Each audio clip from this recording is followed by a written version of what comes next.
sofunda izwi kaNkulunkulu ncwadi kaMateyu chapter number 25 verse number 1 seko verse number 13.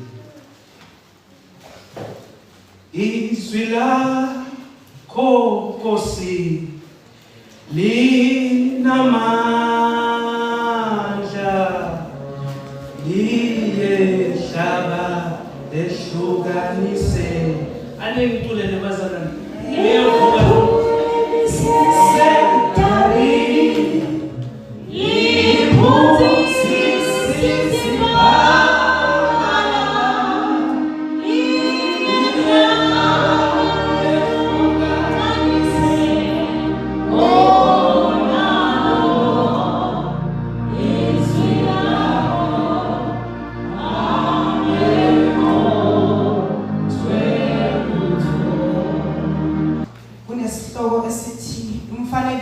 wentombi eziyishumi uverse 1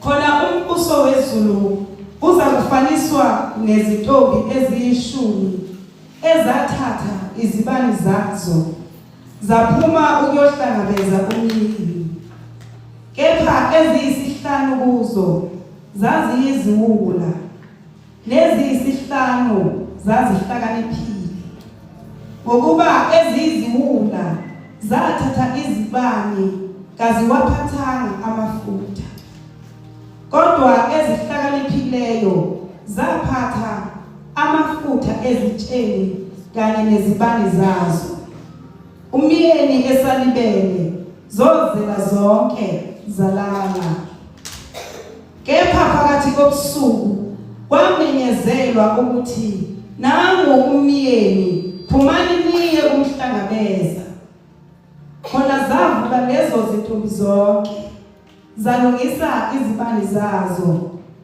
eziyisiwula zase zithi kwezihlakaniphileyo sipheni amafutha kwawenu ngokuba izibani zethu ziyacima kepha ezihlakaniphileyo zaphendula zathi cha funa angasaleli thina nani okungcono hambani niye kwabathengisayo nizithengele zisaya kuthenga kwafika umyeni ezazilungele zangena naye emshadweni kwavalwa emnyango ngasemuva zafika nezinye izintombi zathi Nkosi Nkosi sivulele kepha waphendula wathi ngiqinisile ngithi kini anginazi ngakho lindani ngokuba anulwazi usuku nehora uNkulunkulu emusanusini haleluya sithola lana ephakathi umfanekiso meke usho uJesu umfanekiso umbuso kaNkulunkulu uthi umbuso kaNkulunkulu ufana nezintombi eziyishumi ezazilinde umyeni zilinde umshado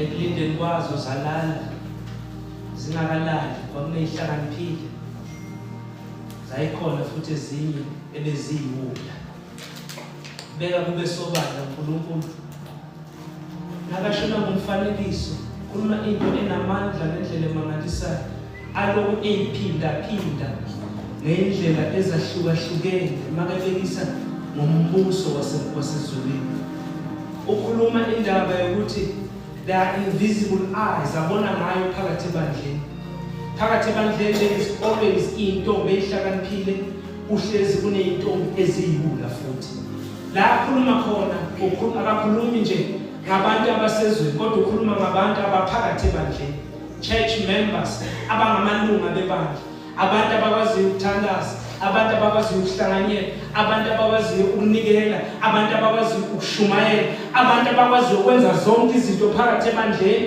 kodwa ukhuluma indaba phakathi ebandleni khona abahlakaniphile khona abayiwula ayiphinda le ndaba bengekho mnandi ayiphinda ngoba inokumqoka okumangalisayo ngoba iyayiguqula impilo yomuntu akayibamba nathi indaba yanazi izintombi eziyishumi Kodwa into ebalulekile la ukuthi sibuke isimo akhuluma nangomfanekiso Jesu nakhuluma kusona. Siyathola chapter number 24 uyashumayela ishumayelayo ushumayela ngaye ushumayela ngokubuya kwakhe bese ebuya azolanda ibandla lakhe.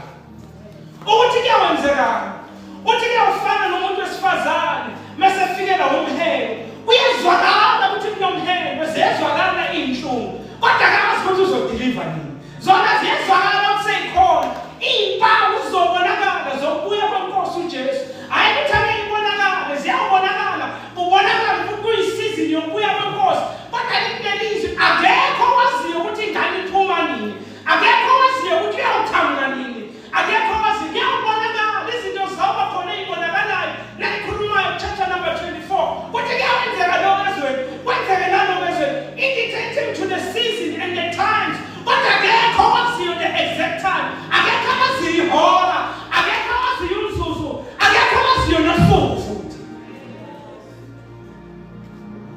akekho waziyo. So ukhuluma ngokubuya kwakhe abese khuluma ngayo sesho lamasayi abese athi lungelani, be ready. Abese uthi bazalwane lungelani, be ready. Angabi nokuthi bese ebuya ethi lekebuya uJesu abe khona ongalungelanga nalibona nangumzuzu eyishabaningi athi bazobebelele empedeni bawu ngithathwa yedwa ngoba ayilindelekanga lento ishiyo yedwa. Uthi lento iyofana nesela malifika endlini lizokweba litshela ukuthi seniyeza lizokweba kodwa ubona ngathi selingenile lungelanga ngoba lesikhathi siyeza. Lesi sikhathi sifika ngey'ndlela eziwu-2. Lesikhathi esifika ngaso number 1 sifika ukuthi umuntu endlule emhlabeni ahlangabeze inkosi aye kuyo. Number 2 ukuthi yona ibuye ize kumuntu ngaleli langa yofika ngayo. Lungela ngoba there is no bypass, akekho ozowedlula nasesigaba wonke umuntu uyawufikela and lelize kaNkulunkulu uyawufika njengesela. Akekho wazi ihora, akekho wazi umzuzu. Bengamemezela ezweni lonke kodwa lishilo liza kuNkulunkulu akekho wazi. Athi ney'ngelosi azazi, athi nawe angazi kwazi ubaba yena yedwa. uNkulunkulu umusa nomsizi. Sibuke nangomfanekiso sobuka izinto eziwu-4. Number 1 sobuka nangomshado okhulunywa ngawo. Number 2 sobuka naziyintombi. Number 3 sobuka umyeni.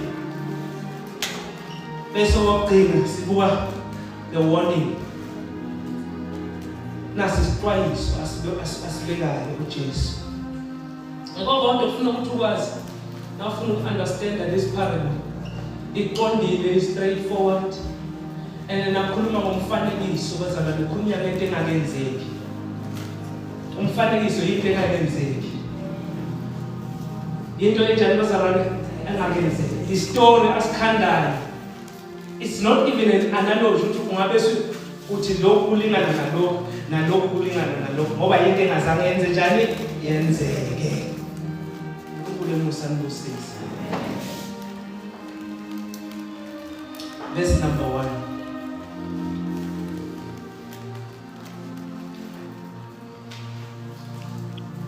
Ungasifundela verse number 1. Amen. Verse 1. Khona umbuso wezulu.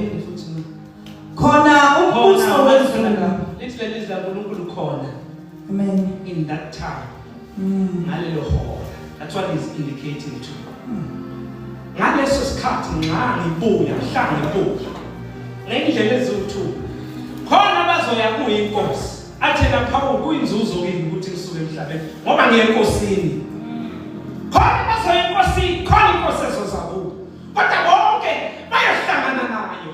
Usho ngaleso sikhathi. Uthi khona ngalelo hora lokutshela ngalokuthi ngiyawubuya. Kuyakwenzeka ngalelo langa umbuso kaNkulunkulu. The sphere of the realm of God. Ngalelo langa umbuso kaNkulunkulu wehla khona umbuso kaNkulunkulu wehla impilo yomuntu.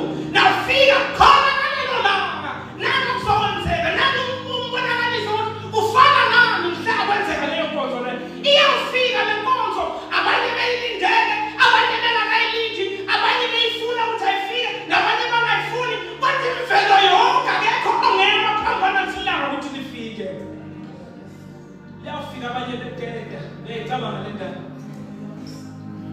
Iyawufika abanye bebalisa.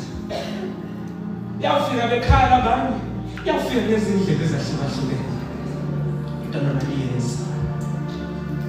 uNkulunkulu umfana usisi. Asesibuke nangomshado. Kanti liza uNkulunkulu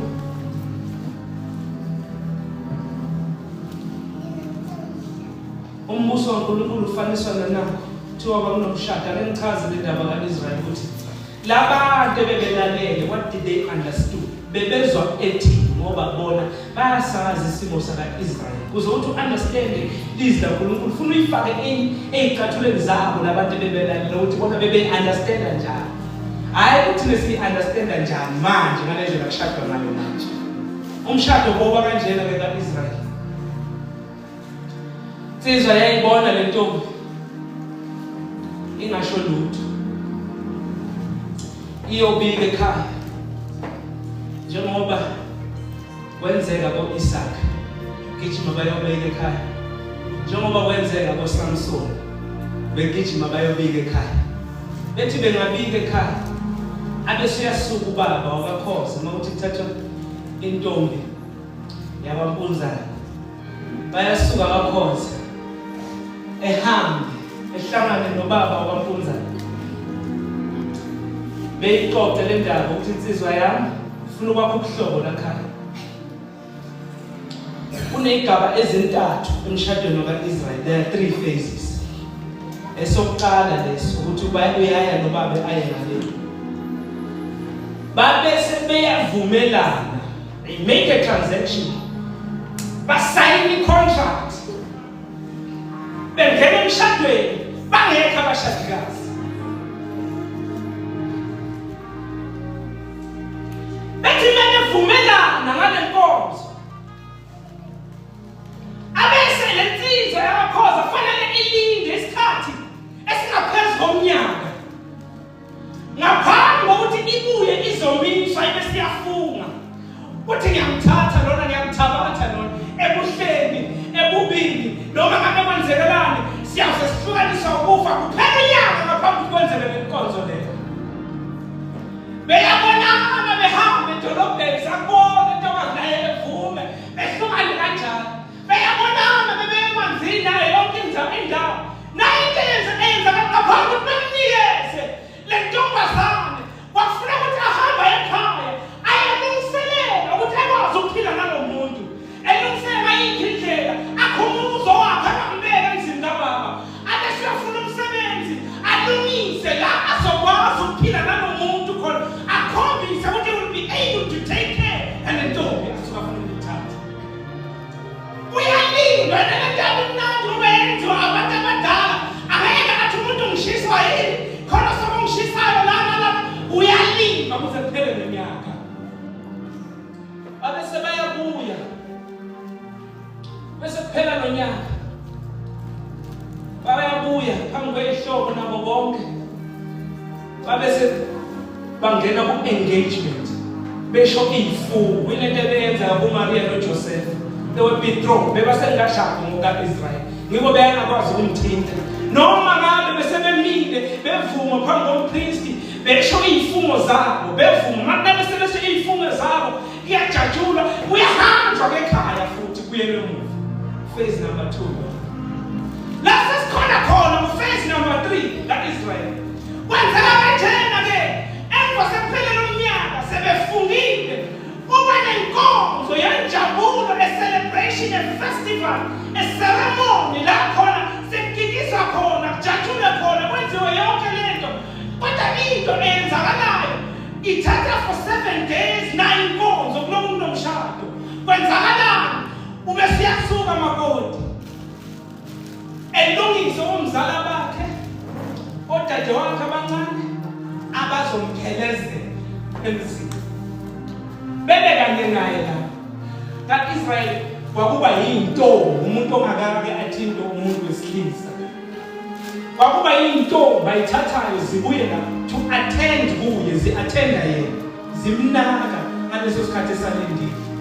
Kanjalo nangumkhwenyane bekaba neyintombi ezingakethindwe umuntu wesilisa eziza la naye zi-attenda kuye noma insizwa ukuthi nesikhathi okungalindelanga ngaso ake siyaphuma umkhwenyana nale insizwa bahamba bayolanda umakoti ekhaya. Mabehamba bayolanda umakoti ekhaya, ziphuma intombi zihlala bezumyeni,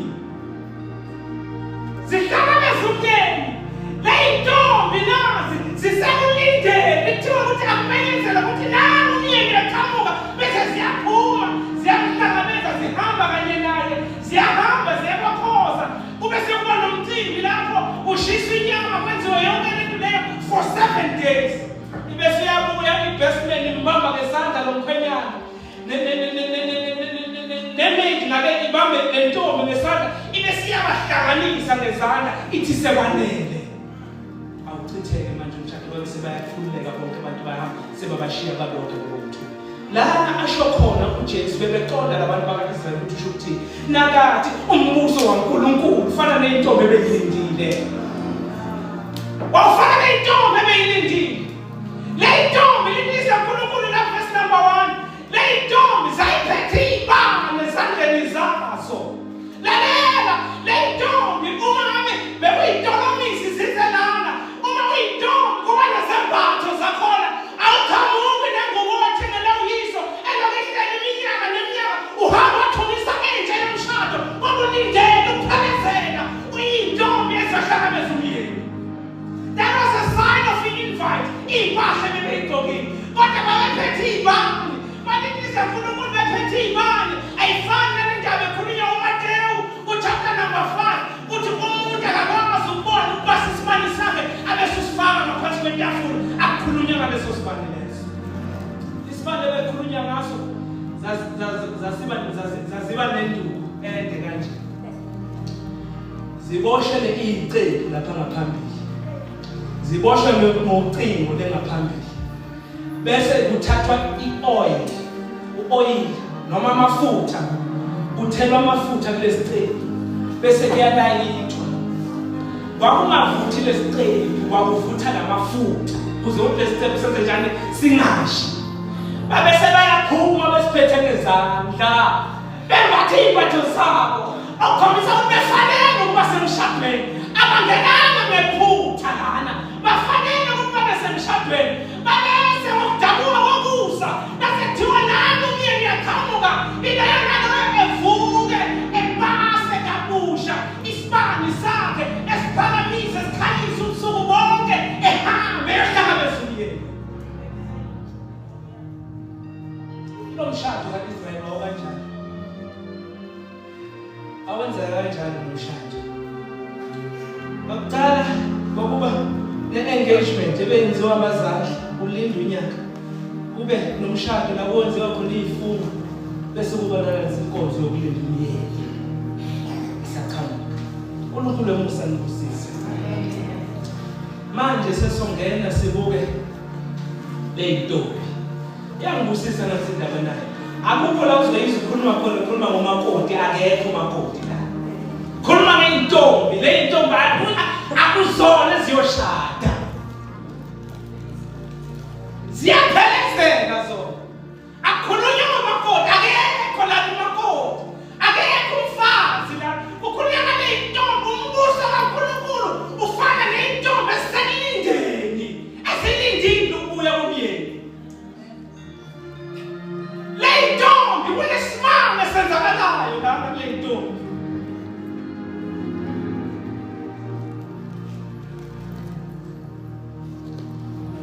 Khumbula bazalwane ukuthi leli izwi likaNkulunkulu likhuluma ngebandla njengoba siyakha kanje. uNkulunkulu emusa nibusise. Khuluma njengathi njengoba siyakha njengebandla kanje. Wonke umuntu uthi meke emaphambi kwebandla nibingelele athi ngiyabingelela abazali bakhe. Akekho emaphambi kwebandla athi ngibingelela abakholwayo nabangakholwa. Kodwa siyazi ukuthi besuke bekhona la. uNkulunkulu emusa nibusise. Lana meke khuluma namthi indaba ukhuluma nebandla kanje, oliliza uNkulunkulu leli bandla njengoba likanje liney'ntombi ehlakaniphile, ney'ntombi eziyiwula. Kodwa uba nomusa uthi umyeni ongakafika angibatshele ukuthi umbuso kaNkulunkulu ufana nani. Uzokuthi bephenduke laba bayiwula, nokuthi beduduzeke laba abahlakaniphile. Meke shinathi inkonzo nayo lalela kunenkinga phakathi ebandleni. Le nkonzo ihlezi kanje bathi abafundile libandla there is the invisible church and also the visible church. Esuke basho yona lento le. Kunale bandla elivisible esilibonayo la. Kunale bandla lasiwa umoya kaNkulunkulu alithengile. Kunale bandla laziwa ngomoya kaNkulunkulu indawo zonke uyabaza bangabakhe. Kufana nembewu enhle etshanini kwavela kwamina ukhula. Athi ungazephuli ngoba kwangokwazi ukwehlukanisa. Uyefana mawubona isithendayo. Akunamehluko. Leyintombi zazifana zonke wawungekho umehluko. Zonke zayibhathe imbatho ezintsha. Zonke zazineyibani zonke. Kwakungekho umehluko. Zonke zazimemeza uJesu yedwa. Zonke zazilindele ukubuya kwenkosi eyodwa. Zonke zazikanye kanye. Zazihlanganyela kanye. Zazisebandleni elilodwa. Zonke zayibhalise amafomu okulunga. Part of evangelical. Zonke zayikhona. Zonke zivuma iconstitution yalana. Zonke zenza konke zinikele ndishine yodwa. Zikhuleke enkosini eyodwa. Zihlanganyele enkosini eyodwa. Zibonga inkosi eyodwa. Laleli ifundo zenkosi eyodwa. Zihlanganyela kanye.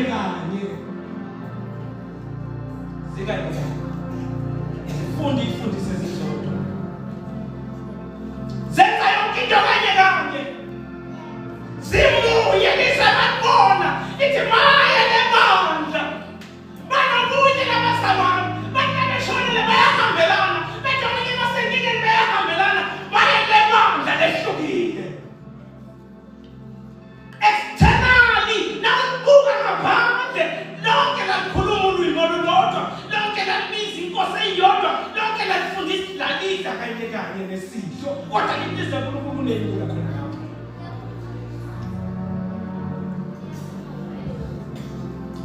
uNkulunkulu emusembusisi. Bonke they had the same interest. Bonke they had the same interest. Bebonke behlangene, bebonke bebeyinto eyodwa.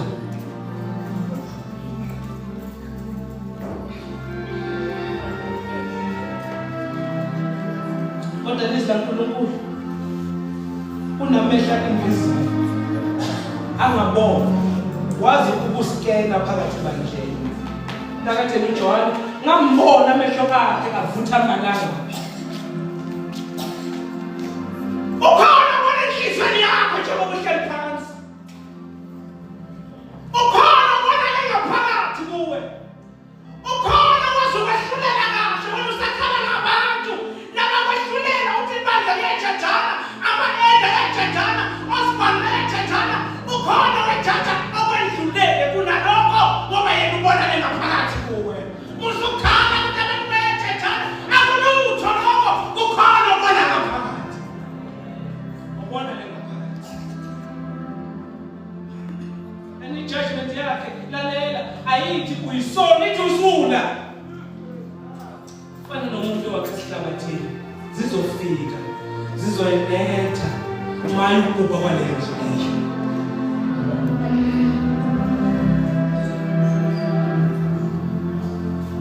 Yesu wazama ukuthi ngithi mina akekho umuntu ozoba ngumzalwane angakhonzi inkosi engahlanganyeli njengabo engenazi izimbatho ezintsha anganikeli angenzile okwanaloko okwenziwa ngobonke external akekho umzalwane ozoba kanjalo.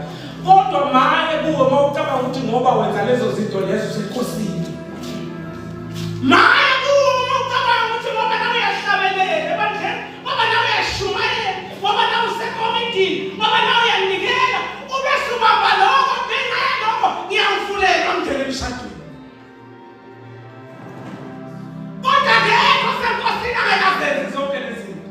Kodwa zonke lezi zinto azisho ukuthi usenkosini. Kodwa ngekho osenkosini angekazenze, angeke abe ngumlindi.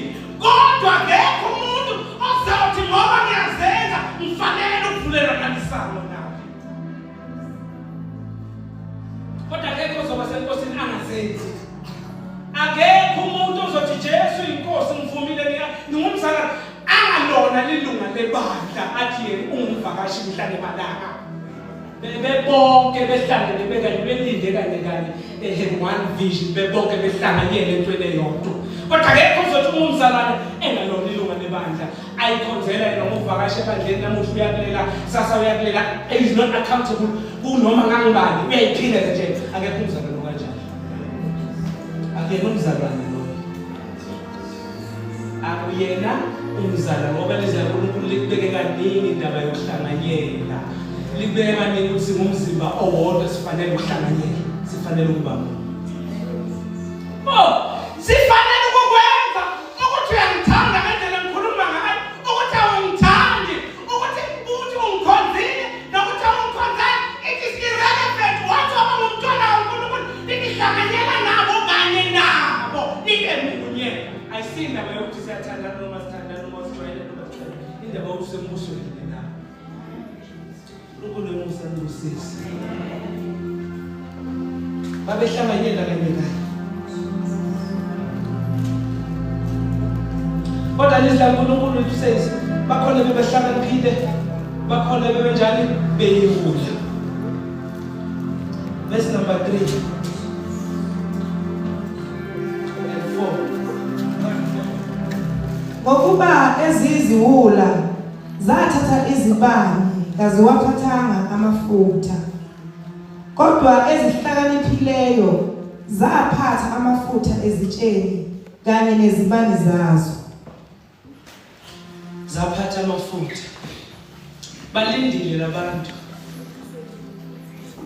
likhliza uNkulunkulu beyoqhubeka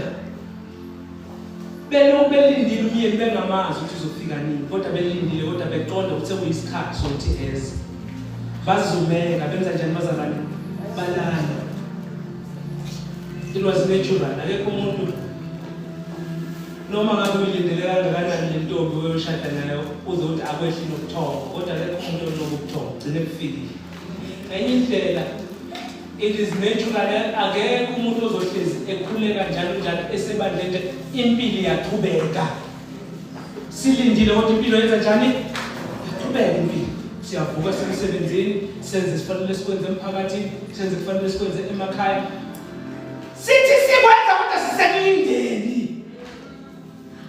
yabona akwenzeka ukuthi uyaqhubeka nempilo ubese uyaphuma uya-abotha uba sekulindeni ubese uqhubeka uba sezweni baba khulekela ukuthi ungabathatha ubalondoloze bekhona khona ezweni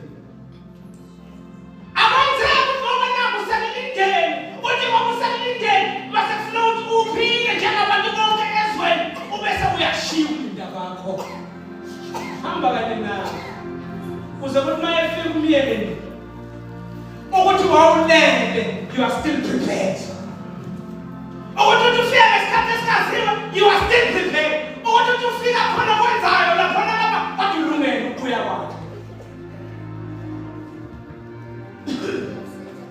kodwa khona bebangalindele ukuya kwakhe khona bebangalindele ukuya kwakhe behlanganyela ngempela kanye nebandla benza konke abanye ngenzeka ba-elda abanye ngenzeka bayashumela nangaphambili kodwa that does not guarantee ukuthi wena usembusweni kaNkulunkulu maye uma ubabelela lezo zinto lezo uma wenza lezo zinto lezo ungumntwana kaNkulunkulu yes abantu bangacabanga ukuthi ungumntwana kaNkulunkulu kodwa yena omehlo akavutha amalanga uyayibona uNkulunkulu usembusisi kodwa likhizla uNkulunkulu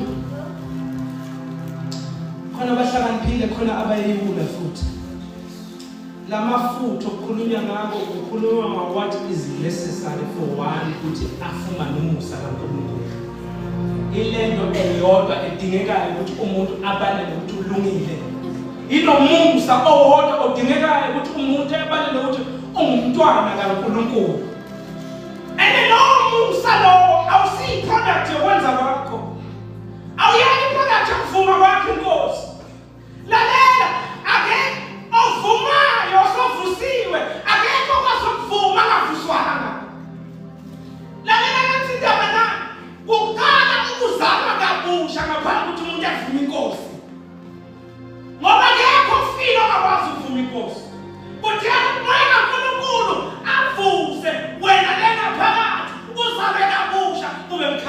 inkosi. Nakuthiwa abaphanga abasukuma bafuna ukuvuma inkosi, kusuke kukhulunywa ngabantu esebephila ngaphakathi. It is the result of vuswa inkosi.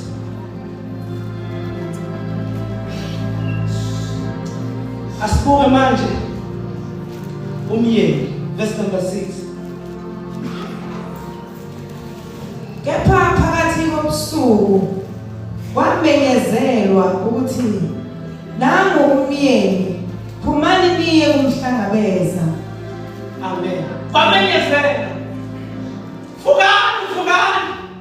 Phaphamani. Ngoba nangu umyeni.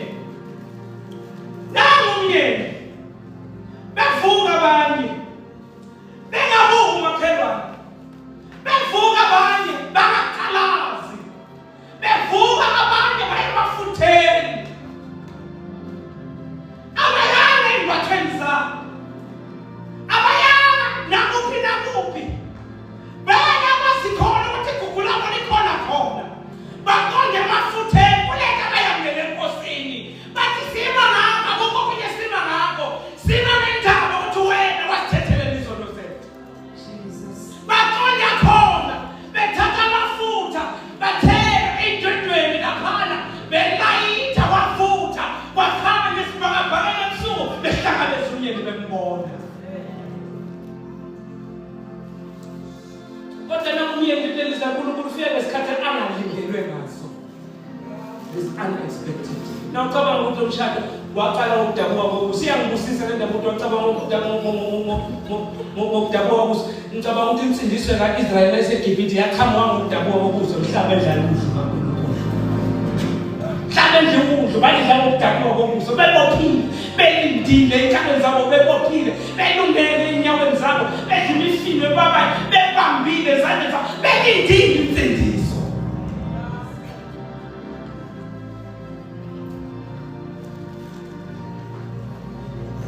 Verse number 7.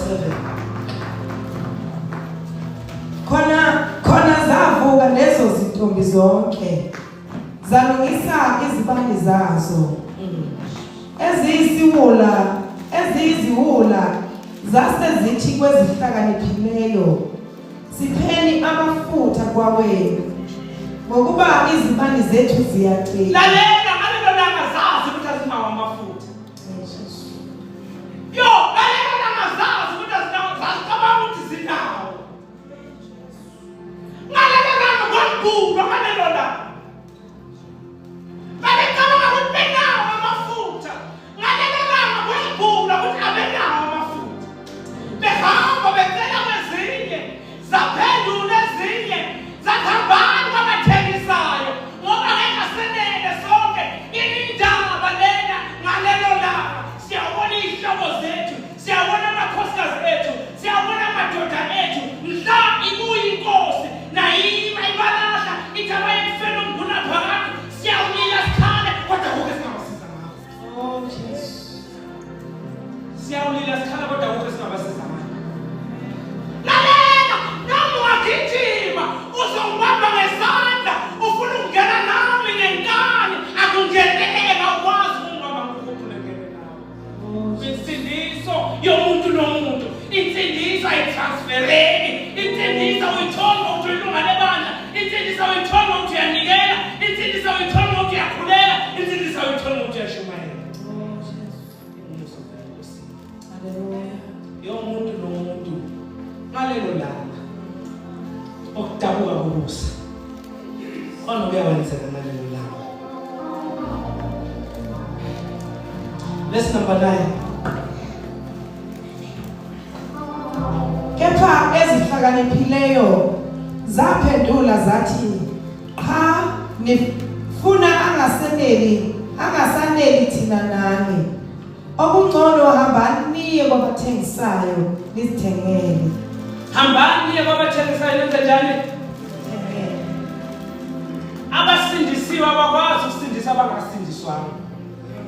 Uyabona ukubeze into esaqhubekayo umuntu egana umuntu engakholwa athi uzomguqula. Akusoze kwenzeka. It is not your job ukusindisa umuntu. Umsebenzi wakho. akuwona umsebenzi wakho ukuthi wenze njani usindise umuntu akusoze baba umsebenzi wakho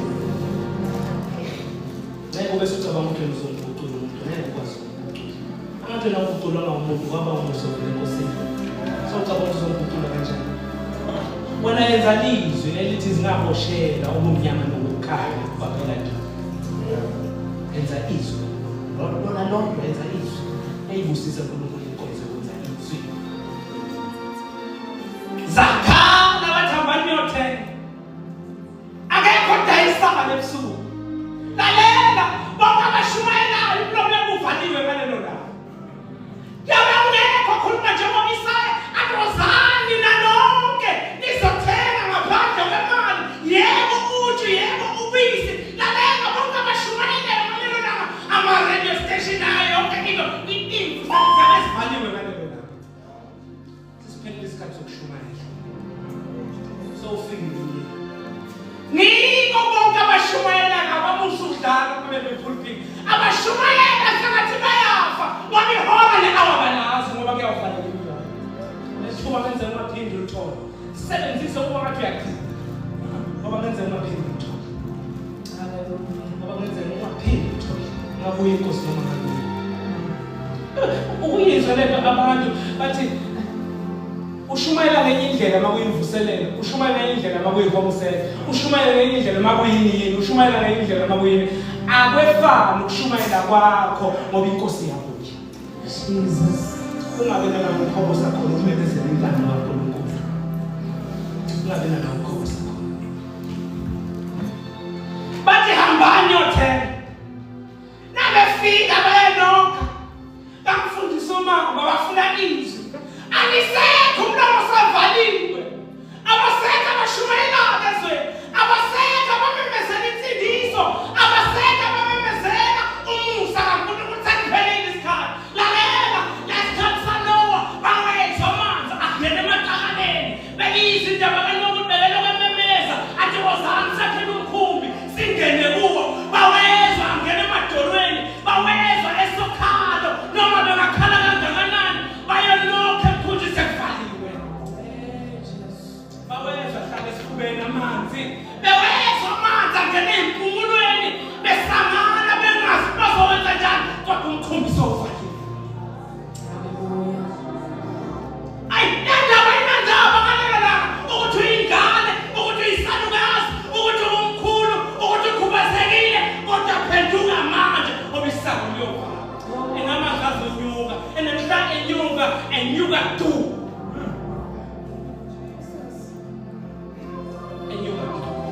begijima abantu beyemkhunjini ngesikhathi sanowa bayondoka befuna ukuvula akakwazi ukuvula noma amanzi azongena emkhunjini sekuvaliwe lithi ilizwi laNkulunkulu bawathumba thambani bagijima bathi abasekho nalabo kwanele thina lokho inkosi eyasipha khona kwakungokwami kwangabona kankosikazi wami kwangabona kwey'ngane zami kwangabona komfundisi wami kwangabona kwebandla kwenzele mine lo musa kwenzele mine owakangiko anginamahlombe evangeli ngoba wami inkosi mhlabela ngiyizwa le nkonzo mangithuma usongaka bangahlala bengayizwa abanye kodwa mina ngiyayizwa mangithuma usongaka ngiyayizwa mangithuma usongaka abanye bebahlala bengayizwa kodwa mina ngiyayizwa funeka amafutha kuleso sikhathi funeka moya kaNkulunkulu oyiphawu oyisimamiso sethu senteza lalela singabalindile uyabona ukuthi ngoba mina ngashada uyabona mawulindile awufuni kuphazanyiswa lutho mawulindile uyabona mawulindile awuhambahambi nakakhulu usabathi ngaze ngishayise nayo imoto ulahlekelwe inawo umshado awuhamba uyaziqoqa mawulindile kanti bapha abazalwane abazophila njengabantu abalindile wawuvande kangaka wahaza kangaka ezweni wafana nezwe kangaka sengathi awuyena umlindi bapha abaningi ebandleni abazolinda ngesineke noma ngabe kudabuka ukusa abanamahloni makufika umyeni ngoba banalo ihlazo bapha abazolinda ngokuthembela enkosini bapha phakathi ebandleni yebo singakhonza sonke kodwa lithi lizaNkulunkulu bakhona abahlakaniphile khona bakhona iy'nkulu khona la bakhona abangamashoni okudabuka ngokuza alisabi abagijima yokuza bathi sicela usidayisele cha abanako ukulinda ngalelo langa abanako ukukhala ngalelo langa kodwa into abayenzayo bayalungisa because they were prepared into abayenzayo bekhipha umetiso betrime iy'bani zabo besusa umlotha babesebayabasa babesebaduhoza nkosi sikulinde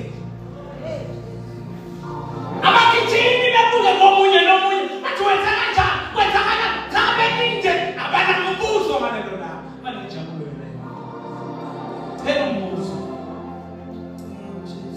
baba bazana nabazowenza ilizwi basekhona lelithi ihlolisise wena ubona ukuthi usenkosini alithi uhlola ibandla alithi uhlola ikomiti alithi uhlola ama-ele lithi zihlolisise wena ukuze ubone ukuthi ngabe usenkosini ngoba wonke umuntu afanele azi ukuthi usenkosini noma ngekho enkosini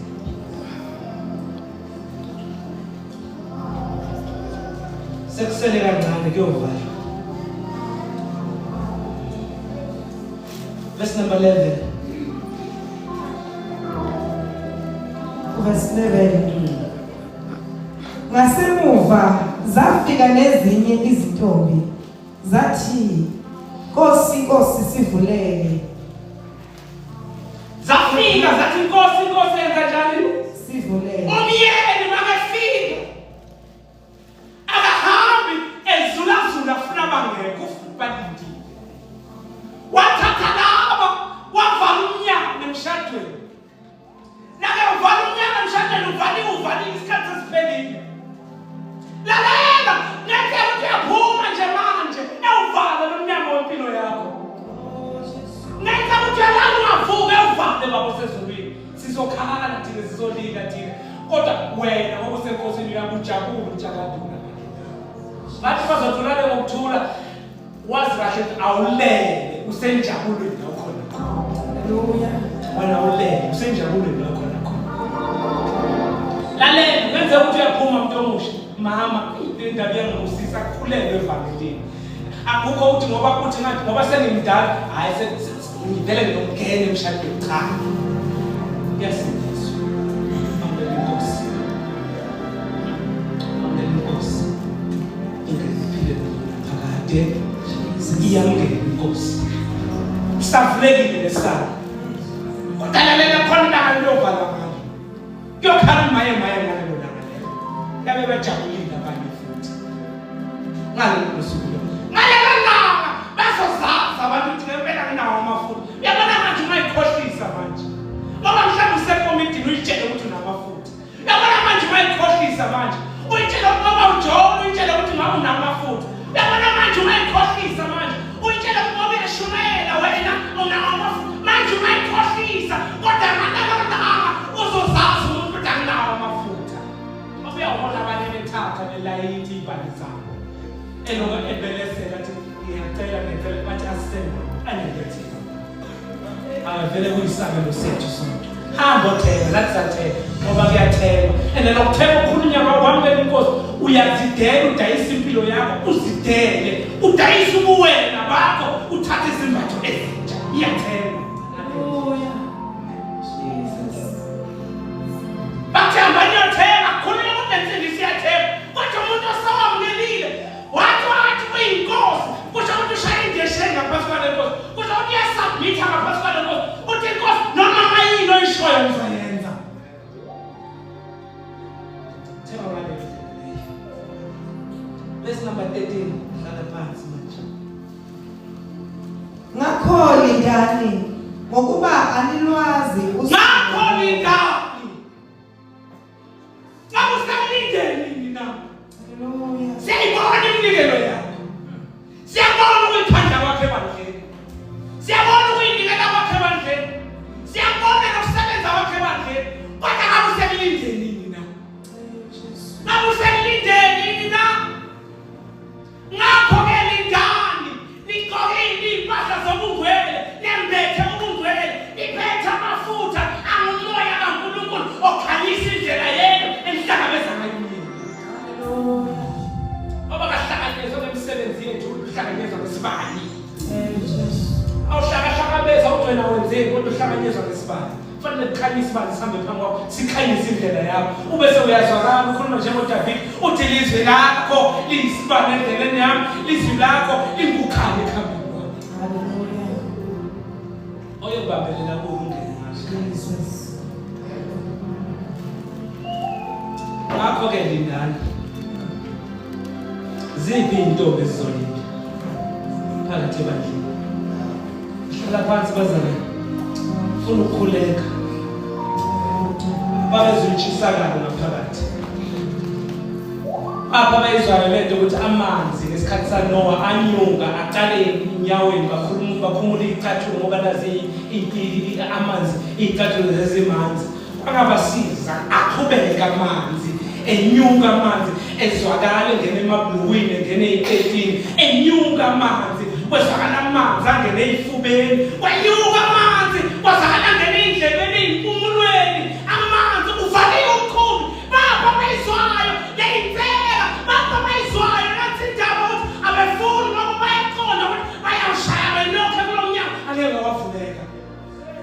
Kodwa lo umile nanamuhla uthi uzani sakho mkhumbi, ozani nawe ungasali ngaphandle ngoba umyeni uyawufika. Yebo kuyathandeka, siyathanda ukuhlanganyela nawe uyisibusiso nasebandleni, kodwa unawo amafutha.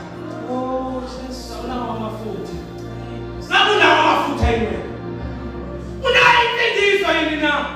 Uthengile kuyathozana ithekile ngaphandle kwemali. Yebo uthi yebo ubisi. Lelo la kusana mngani, iyangimangalisa babehamba kanye kanye. Yabona akazange athi mzala kodwa awunawo amafutha nguzame cha anele mina mzala. Aphela umzala ngalelo suku. Ngoba lento ingawe ayikho ngokuyayo. Ukukhuleka abazali. Sabazalwana abathintwa umoya kaNkulunkulu. Abebakhona abanye ebona ukuthi bakulahle inkonzo yokulinda. Ababonakala ukuba yohlangabeza umyeni. Ngale ndlela bembathe ngayo. Their external life, intambo yabo, ukukhuluma kwabo, ukuhamba kwabo, ukwenza kwabo, akubonakala ukuthi belinda umyeni. Bakhona sebalahle inkonzo yokulinda yesimemo, yokuba ngumlindo olindele ukubuya kwenkosi. So yafana nezwe, so umile iy'nkosi enhliziyweni, so wenzisa okwezwe. Bakhona nabanjalo ababonayo ukuthi cha khona uthando lokuqala esolungulahlekile. Ngamlinda umyeni, ngabona sekumnyama, ngabona ilanga selishona, ngabuyela ezweni. Mhlawumbe bakhona nabanjalo abalahla indlela yomlindi. Ozani nokho abezwa ngathi indaba esukume bengeney'nyawo sokhuleke kanye naNkosi. Khuluma nabeza ngathi indaba evusa umoya kaNkulunkulu le ngaphakathi kubona. Ngeke kwakusizanga lutho. Angeke vele ube ngumzala noma belunga lokubandla. Sikuthanda ngendlela ebangalisayo. Sikuthanda ngendlela ukuthi sikutshele ukuthi ulize. Ngoba ungekho senkosini. Ngoba ngeke bezwa omunye athi siyabanga ukuthandana ngeqiniso ebandleni. Kwayaphi? uNkulunkulu emusana ngosisi. Abasukume bazalwane. Moya ngcwele abathumayo. Bezubizwe ngaphakathi. Bangabe bakhona sikhuleke kanye nabo kusihla. Asithole umhlabeleli. Sebesukuma beba ngenyanga ngoba khona ilanga liyeza. Azonyuka amanzi. Uzovala umshado. Uzokwambula ukwenza kwakho. Thina ungasikhohlisi. Kodwa kuyisikhathi somusa manje. Basakhona abadayisayo, abamemezelayo. Badozana emzothenga. Basakhona abathenga abadayisayo. Bayamemeza imihla nemalanga. Ngikusemvuselelweni nje uzolalela bona abadayisayo. Abadayisa lento evela ezulwini. Abadayisa amafutha. Umuntu azokwasa isibani sakhe angene ngasembuzweni bakho.